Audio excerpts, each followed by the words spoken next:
The Canadian manufacturers and exporters found that 9 out of 10 companies in the sector are grappling with supply chain issues. There are three main reasons for supply chain issues affecting the industry. That is according to Lethbridge MP Rachael Thomas. These include inflation and taxation, the pandemic, and the war in Ukraine. In terms of agriculture, in part because of the war in Ukraine, there are other factors as well, but we've seen fertilizer go up by 5 times. That's huge. And of course, again, coming back around to the fact that increases the cost for food production and then ultimately for the consumer at the grocery store. Thomas says at a legislative level, there's a chance to assess regulatory burdens or red tape in the supply chain industry. Whether it's around transportation or I guess domestic transportation, but also the export of goods.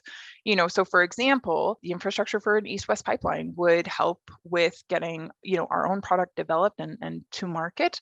But also it would help alleviate the burden that is placed on rail. Richard Thiessen, the general manager for Silver Ridge Construction in Lethbridge, says supply chain issues have been escalating in the construction industry since 2020. Together with material costs, there's delivery costs, and then there's manpower costs that have all increased incredibly in the last 2.5 years, and we're seeing that there's scheduling issues on projects that we're running into, and we just have to be more upfront about that. It's just a reality. A Stats Canada report that was released in March says nearly 1/3 of businesses expect difficulty acquiring inputs, products, or supplies domestically over the next 3 months. For Rich City News, I'm Micah Quinn.